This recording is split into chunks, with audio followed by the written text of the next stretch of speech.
Over recent days, the Daily Mail has splashed its front pages with allegations about the Labour deputy leader, her husband, Shadow Minister Jack Dromey, and the former Labour Health Secretary Patricia Hewitt. All three worked for the National Council for Civil Liberties in the 1970s and 80s. The Mail says the council, now known as the human rights organisation Liberty, was closely linked to the Paedophile Information Exchange, a group which campaigned for paedophiles' rights. It's claimed it even argued to lower the age of consent to 10. Ms Harman became the legal officer at the NCCL in 1978, and her name appears on documents submitted to the Home Office that argued that pictures of naked children should not be banned as indecent unless it could be proved that the child had been harmed. But today, Ms Harman's boss, the Labour leader Ed Miliband, came to her defence. Harriet Harman is somebody of huge decency and integrity. I've known her for 20 years. I don't set any store by these allegations. I know she has a long and proud record of being on the right side of all of these issues. Frankly, that is absolutely clear. But now, after days of demands from the Mail and other newspapers for Hewitt, Dromey and Harman to provide answers, the Labour deputy leader has decided to break her silence. So our chief correspondent spoke exclusively to Harriet Harman earlier this evening. Harriet Harman, are you speaking out now because the Daily Mail has made it impossible for you to keep quiet? Yes, that is the case. I mean, they've made these allegations before and they're so outlandish and so far from the truth that in the past I've thought, don't dignify them with a response. You know, people won't believe them, they'll just go away. And I thought the same this time, but they've put it on their front page 3 times and they're whipping up such an ugly insinuation that I felt it was really important to respond to them. But you were the legal officer for several years at the National Council for Civil Liberties, which was affiliated to the Paedophile Information Exchange. Were you aware of the affiliation?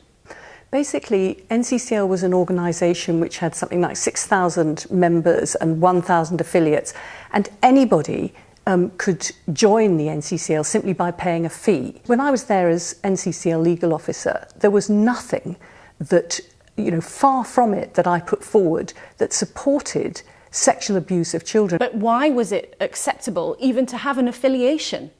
They didn't try to hide what they were. The title of the group was the Paedophile Information Exchange. Why was it okay for them even to have any link with the group you worked for? Well, NCCL was an organisation where any organisation could pay their affiliation and join it.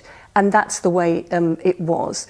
It didn't have an expulsions policy. Any individual who wanted to pay their money to join NCCL could, and any organisation could join and affiliate to it. An affiliation is an official link.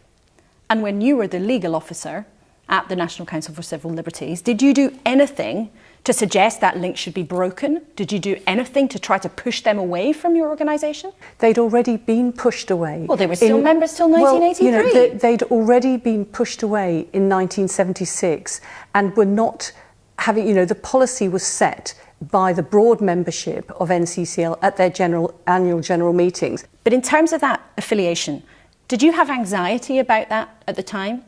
Well, the anxiety and the controversy had happened before I was there. But did you not have anxiety about the continuing affiliation while you were there? You were there for 4 years, you were there with one of your close friends and your husband. Did none of you discuss anxieties about having them as a group linked, however distantly, to the work that you were trying to do? But they were not linked to the work that we were doing. But you see, at the time when you were the legal officer there, you wrote in a briefing paper to MPs, and we have it here, that prosecutions in relation to child protection and photography should only proceed if you can prove that children were actually harmed. Now, making that argument while the National Council was linked to the Paedophile Information Exchange, can you see why people might raise an eyebrow about that argument being made while there was an official link to an overt group of paedophiles? But basically, if you look at that briefing paper, it actually welcomes the Protection of Children Bill, which for the first time was going to introduce a criminal law which said photography of children which was going to be used for pornography, which was sexually abusive of children, was for the first time going to be a criminal offence. We also argued that we wanted it to have clear definitions. Was the affiliation between the two groups a mistake? There wasn't an affiliation between the two groups. You're making it sound as if there was somehow a mutuality. There wasn't. But technically, there was an affiliation. No, they paid their membership to the NCCL, and they were therefore part of the wider group. Was that a mistake? They paid their money to NCCL, and at the time, well, NCCL takes money from any organisation which was a lawful organisation and any individual. But was it a mistake to have that affiliation? Well, I think what was right was to actually dispel them from the conference and make sure that their views were never taken forward by NCCL. And that's what the big clash was. It's a very simple question. Yes or no, was it a mistake to allow an overt group who were publicly campaigning for paedophiles to be affiliated, which is the term they used, to the National Council for Civil Liberties when you were the legal officer?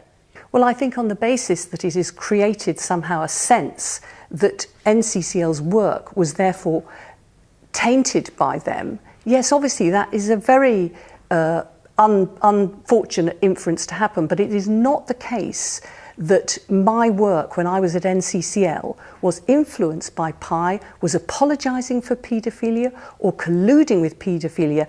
That is an unfair inference and it's a smear. Why won't you just say whether or not clearly it was a mistake for there to be any affiliation? You could have sent back their membership fees. You could have thrown them out. You know, it was just not the sort of organisation which actually people applied to and were then vetted, you know, are you able to give your donation? More than 1,000 organisations, you know, but this was a notorious group that you were well aware of. Why won't you, with the benefit of decades of hindsight, just say, yes, it was a mistake for there to be any connection at all? Because they were challenged and they were pushed aside from their views having any influence on NCCL. Your implication so it was okay for them to carry on having your implication is that somehow by giving them money, NCCL was influenced. It wasn't. You know, I don't even know how much they gave, possibly even £10 a year. I don't even know. But you the policy was set by the NCCL. You were happy for your employer at the time. You were happy that your employer for 4 years took membership money from a group that was overtly campaigning for the rights of paedophiles. That wasn't a mistake. That's what you're saying. Well, I was content with the fact, in the knowledge that nothing that I did supported paedophilia in any way, shape or form. But you're happy for the National Council on Civil Liberties to have taken money from a paedophile group? That I wasn't even happy that the group existed. You know, they shouldn't have existed. They were obviously, you know, a front for very bad people who I think many of them were then prosecuted. Is this the beginning of another big battle between the Labour Party and the Daily Mail? Your No. party leaders already had a huge battle with them. This is not a battle I'm seeking.